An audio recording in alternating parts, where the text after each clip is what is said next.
If you work in the area of Christian urban apologetics online, chances are you've seen this meme before, usually promoted by proponents of the Hebrew Israelite faith. Have you ever wondered what's this meme really all about? My name is Vocab Malone, and I'm here to bring some clarity to the Israel Hill meme.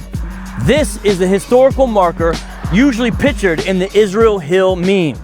I decided to take a trip out to Farmville to see marker I-14A with my Christian apologist buddies, David Wood and Jon McCray. What's up, y'all?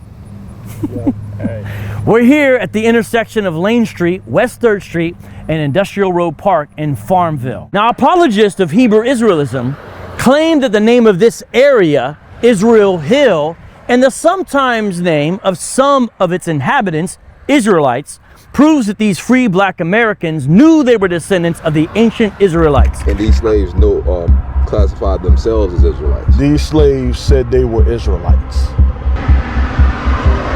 And they named their home Israel Hill, the promised land. I'm going to respond to this poorly constructed argument, but first, you'll want a little background to understand the context. Just to the west of this marker lies Israel Hill, settled in 1810-1811. Israel Hill was settled by 90 people who were formerly enslaved. These folks were released from slavery via the will of Richard Randolph. Richard Randolph, born in 1770, inherited the Bazaar plantation when he came of age. Yes, that's the name. Randolph wrote in his will that all the enslaved persons he inherited were to be released upon his death. Quaker abolitionist John G. Whittier referred to the anti-slavery manifesto contained in Randolph's will as, quote, this noble and Christian testimony of Richard Randolph, end quote. Whittier wrote this in 1875, quote, let us thank the divine providence that we have been permitted to see the end of the accursed thing against which Richard Randolph bore his emphatic testimony, end quote. Richard Randolph wrote his anti-slavery will at 25. He died the very next year, 1796. Unfortunately, his widow delayed the promised freedom. Judith finally enacted his wishes in the winter of 1810-1811. The 90 people who were formerly enslaved received their freedom, 9 tracts of land on 350 acres for a community. This is why the settlement was called Israel Hill. It was their promised land. Members of the Israel Hill community lived, married, did business with, had children with the white folks of Prince Edward County. Community members developed commercial businesses in blacksmithing, dairy, tobacco farming, carpentry, general store management, and as boatmen.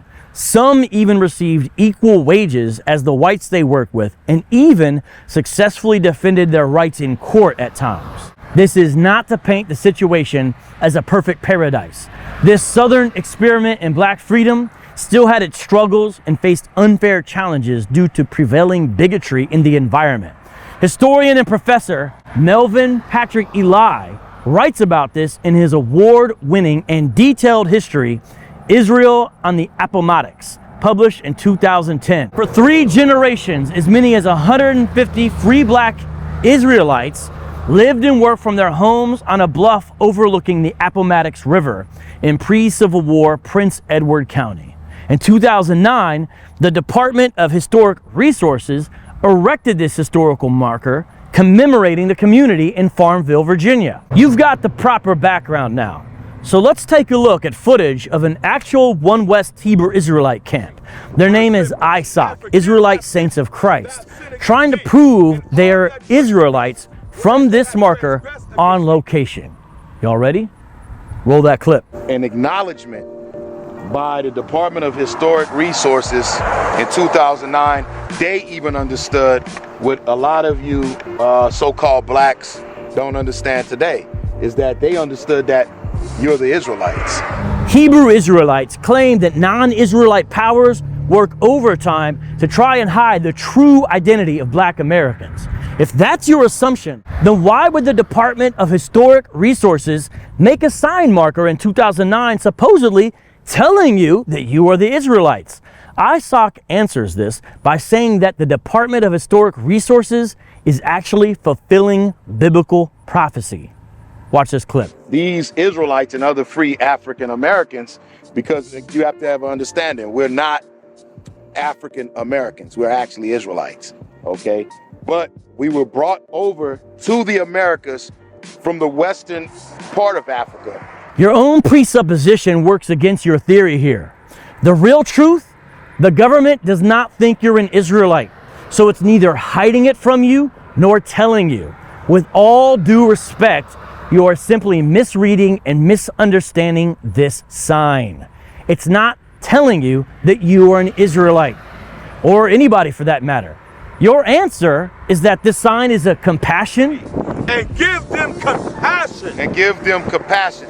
What you're seeing even in this sign, this is compassion. Read. So the government who you say is still enslaving the Israelites is showing you compassion by erecting this sign. Is that really logical? As Christ prophesied it, that we were going to go into great slavery and oppression, okay? The Israelites were going to go into great slavery and oppression. Great. St. Luke, chapter 21 and verse 19. This sign literally says right here, other free African Americans. African Americans. This lets us know the residents of Israel Hill, yes, sometimes called Israelites in quotation marks here, were also African Americans, and more specifically, Afro-Virginians. This is what the sign says. This sign is not telling anyone they are actually descendants from Jacob, as these men imagine. You so-called blacks, you so-called Hispanics whose fathers are of Negroid and Indian descent, you are the biblical Israelite. Believe that. We're standing right in front of a document that shows it. If the ISOC camp wants to claim that this sign proves the black Americans are Israelites, that's one thing. I could even see why they say that from their perspective. It's an interesting discussion, at least. They're wrong, but still. But what in the world does Israel Hill have to do with Native Americans and Hispanics? They are not mentioned. This sign has nothing to do with their ancestors in any way. Hebrew Israelism of the One West variety literally subverts and distorts both black and indigenous history in this perverse manner. Now, I want to be charitable. I get what he's trying to say here. And cursed shall thou be in the field. And cursed shall thy be in the field. We were cursed to pick sugarcane, tobacco, guavas, melons, okay, as slaves, okay?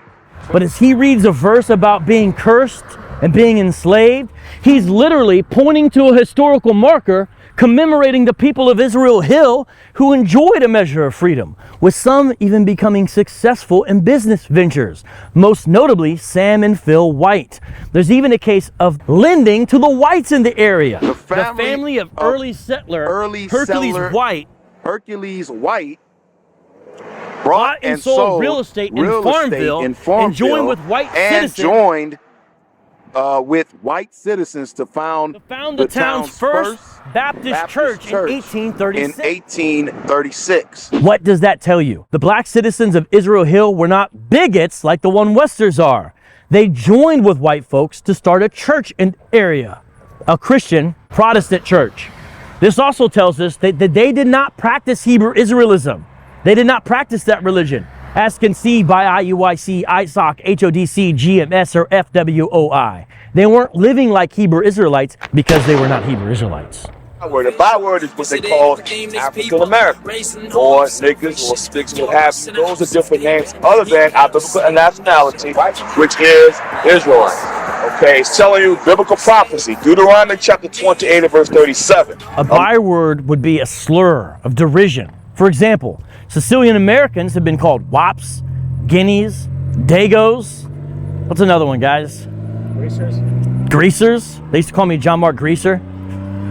We notice again, the residents of Israel Hill were African American, not literal Israelites. African American is not a byword. Which the Most High left these clues still here for us to this day, that we may know that we are his people. No, this is not a clue as to Israel's true identity. The Bible never indicates the Israelites would have to wait on the Department of Historic Resources in 2009 to get clues off of road signs about who the true Israelites are. So this is where the brainwashing eventually started. Those three places that we witnessed, that we showed and read on Israel Hill. Now, these gentlemen actually went into town to see the church started by some of the black residents of Israel Hill. They claim that's where the brainwashing started. That's where the brainwashing started? If they knew they were Israelites, why would they start a church to brainwash people into believing a lie about who they are or are not? None of this makes any sense. They erected a sign in 2009 recognizing that you so-called blacks and Hispanics, okay, are the children of Israel. Believe that, okay? You are the Israelites. Does not the man see it? Don't you see it? On the sign right there is the word Israelites in quotation marks. Why? This indicates an artful phrase, a phrase of art, not to be understood in some overly wooden sense, as if the sign or the residents were indicating that they believed they could trace their lineage back to the patriarchs, Abraham, Isaac, and Jacob. The word Israelite is in quotes. Did Christ or the Most High call us to be called Baptists, Pentecostals, Episcopalian, Seventh-day Adventists, Jehovah's Witnesses? All of those are something completely different. This Hebrew Israelite is saying that Hebrew Israelites should not be in Christian denominations. Yet, why did they build a Protestant church? And that's not even the only black church in Farmville. In fact, MLK even visited one here. The video we have been reviewing by ISOC ends with their version of the 12 tribes chart. But notice all of the different people groups listed. Cubans, Peruvians, Seminoles. This sign is in no way relevant to them. All your questions can be answered. Feel free to reach out to us at fwisrael.org. The man in the video says that all your questions can be answered by ISOC. What's your evidence that these early 19th century free black Americans thought they were Israelites? There is none. You are simply assuming based upon your own prior incorrect assumptions. These Israelites and other free African Americans. The author of the definitive book on the subject explains this on page 7 of his book. When Randolph's family carried out his will in 1810, after years of delay, his ex-slaves gave the name Israel Hill to their new home in the rolling terrain of Prince Edward County, and they called themselves Israelites. This was their promised land, to which they had been delivered out of bondage. There is no primary evidence that they believed what you believed, or that they thought what you thought. And give them compassion. And give them compassion. What you're seeing even in this sign, this is compassion. The author of this book, a historian, a professor, spent decades researching this project. He literally combed through over 60 boxes of primary source documents, especially legal records. Some of the words he found were even sentences in their own handwriting, but no indication that they believed they were the biblical Israelites. In fact, all the evidence is to the contrary. We've already seen how they built a house of worship with their white neighbors. Is that something you guys would do? Nah. As you read the history on the subject, you read about how these Israelites intermarried with white folks, had children together. They celebrated Christmas. They practiced Christianity. There was Baptists. Shoot, they even raised hogs and consumed pork. The evidence is all here. We got bills of sale and everything else. Unfortunately, some even held slaves or paid white owners for the use of their slaves at times. No one should co-sign this latter practice. But all this shows they were not even attempting to practice Mosaic law in the way the One West Hebrew Israelites say that they do. Think about it. The prevailing religion in the U.S. was a sort of general Christianity at the time. This shaped the culture of all peoples in America in many ways. Bible stories, Bible places, Bible people, Bible names, Bible events, all prominent at the forefront of the cultural landscape. Page 49. They called their new home Israel Hill and sometimes referred to themselves as Israelites, thus linking their story to an ancient epic liberation from bondage that has inspired African Americans from that time to this. That makes sense. Let's say, imagine that these men and women were of the Islamic faith. Maybe they would have named it, instead of Israel Hill, Mecca Hill. But that wouldn't have meant that they believed they descended from the tribe of Quraysh, like Muhammad. As a side note, if they were in an Islamic society, they probably would have been granted any freedom in the first place, as we could see from the example of Muhammad and his followers in the Hadith. They ain't letting those slaves go. I'm just saying. Place name does not indicate lineage. Freed black people who lived in Israel Hill were sometimes called black Israelites. Their black neighbors who were still enslaved were not referred to in this way. It has to do with where they lived. But I'm from Phoenix. We're called Phoenicians. Doesn't mean I descend from people who reside in the land now called Lebanon. Maybe if they were Hindus, they would have called it Vrindavan Hill. There's actually a place in West Virginia called New Vrindavan. It was named that by the Hare Krishnas, but that does not mean that they believe they descended from the ancient Pandavas. And you can live in New Mexico, be called a New Mexican, but that doesn't mean that you're descended from ancient Aztecs. This is by the Department of Historic Resources, issued in 2009. There you go, Israel. These men drive around rural areas looking for road signs to prove that they are Israelites, but Jesus, Yeshua, is all the sign we need from God. Isaiah 7:14 says this, "Therefore the Lord himself will give you a sign. Behold, the virgin shall conceive and bear a son and shall call his name Emmanuel." The virgin birth of Jesus, Yeshua, is a sign. It's a sign that the sinless Creator God is present with his people to save. Luke 2:12 is a sign, and this will be a sign for you. You will find a baby wrapped in swaddling cloths and lying in a manger. The coming of the Messiah, the incarnation, now that's a sign from God. Christ himself spoke about yet another important sign. The sign of Jonah, the resurrection. Jesus Christ rose again on the third day to show that death was conquered and our sins are forgiven. This gospel message is beautifully explained in 1 Corinthians chapter 15. In the Old Testament, it was as if Jonah was dead when he was inside the great sea creature. But Jonah, figuratively, rose again on the third day to preach repentance to the Ninevites, who were Assyrian Gentiles. Speaking of Gentiles and signs, take a look at Acts 15:12. It shows the triune God performed undeniable signs to confirm the full inclusion of non-Israelites into the new covenants. To the Hebrew Israelites, is your preaching and practice apostolic? Do you follow the model we see in Acts 15:12?